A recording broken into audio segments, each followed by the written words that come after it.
पुराने ज़माने में एक छोटे से गांव के बाजार में हसन नाम का एक गरीब मोची रहता था। उसकी लकड़ी की मेज पुरानी और खुरदरी थी। उसके हाथ बरसों से फटे जूते ठीक करते करते सख्त हो चुके थे। वो बहुत कम कमाता था, बस इतना कि अपने और अपनी साबिर बीवी ज़ैनब के लिए सूखी रोटी खरीद सके। उनकी कोई औलाद न थी और हर शाम उनका छोटा सा घर खामोश रहता था। फिर भी हसन ने कभी शिकायत न की। वो नरमी से मुस्कुरा कर कहता, अल्लाह जानता है हमारे लिए क्या बेहतर है। ये बाबरकत महीना रमजान का था। दिन लंबे और गर्म थे, मगर हसन सब्र से रोजा रखता था। जूते सीते हुए भी उसके खुश्क होंठ कुरान पाक के खूबसूरत अल्फाज पढ़ते रहते। उसका पसंदीदा वजीफा था हस्बुनल्लाहु व निअमल वकील, यानी अल्लाह हमारे लिए काफ़ी है और वही बेहतरीन कारसाज है। वो उसे बार बार दोहराता, ख़ास तौर पर रमज़ान में तरावीह के बाद और सहरी से पहले। वो ज़ैनब से कहता, रमज़ान में अल्लाह टूटे दिलों की दुआएं बहुत करीब से सुनता है। ये वजीफ़ा मेरी ताकत है। एक दोपहर जब वो रोजे से कमज़ोर था, एक थका हारा नौजवान मुसाफिर उसकी दुकान पर आया।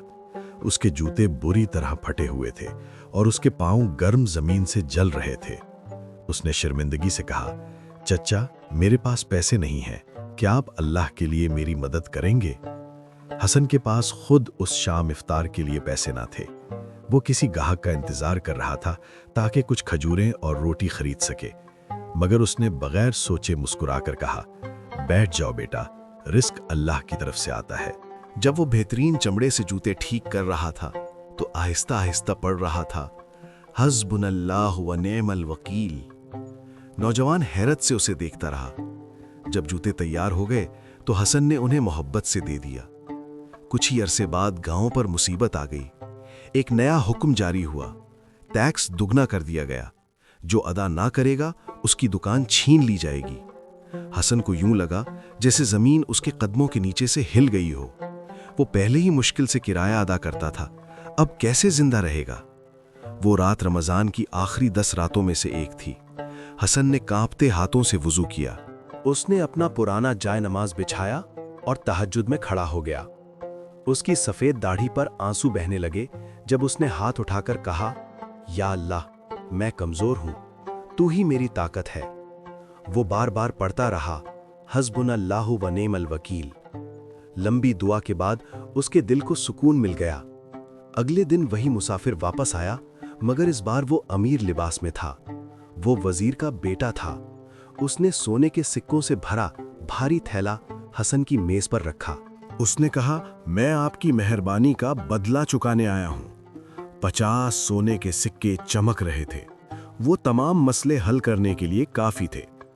एक लम्हे के लिए हसन ने सोने को देखा।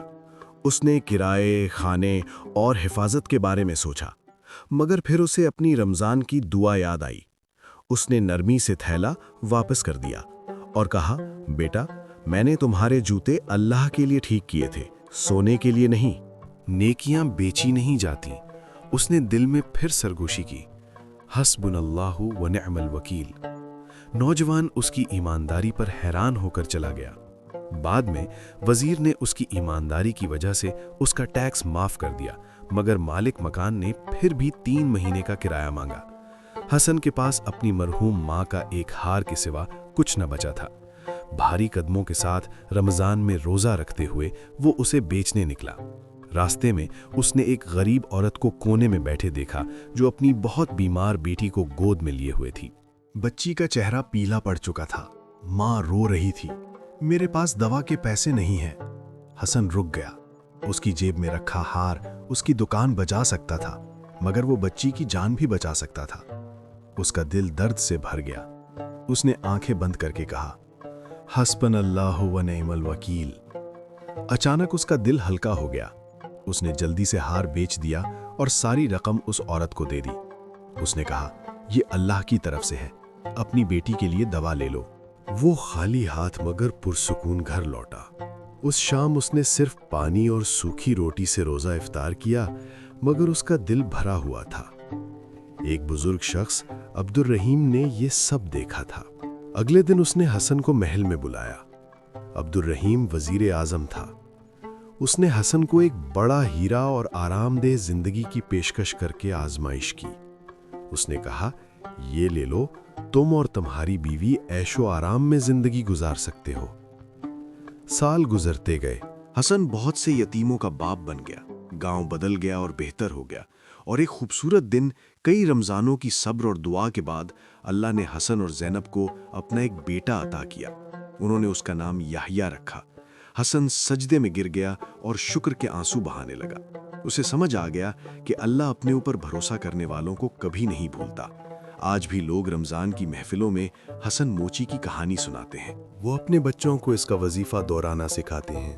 حسبنا اللہ و نعم الوکیل۔ اس کہانی کا سبق سادہ اور مضبوط ہے۔ جب کوئی شخص رمضان میں اور ہر موسم میں اللہ پر بھروسہ کرتا ہے، اس کی رضا کے لیے دوسروں کی مدد کرتا ہے اور نیکیوں کو پیسے کے بدلے نہیں بیچتا، تو اللہ اس کا محافظ بن جاتا ہے۔ حقیقی دولت سونا نہیں ہے، حقیقی دولت ایمان، مہربانی اور وہ دل ہے جو پورے یقین سے کہتا ہے، اللہ میرے لیے کافی ہے۔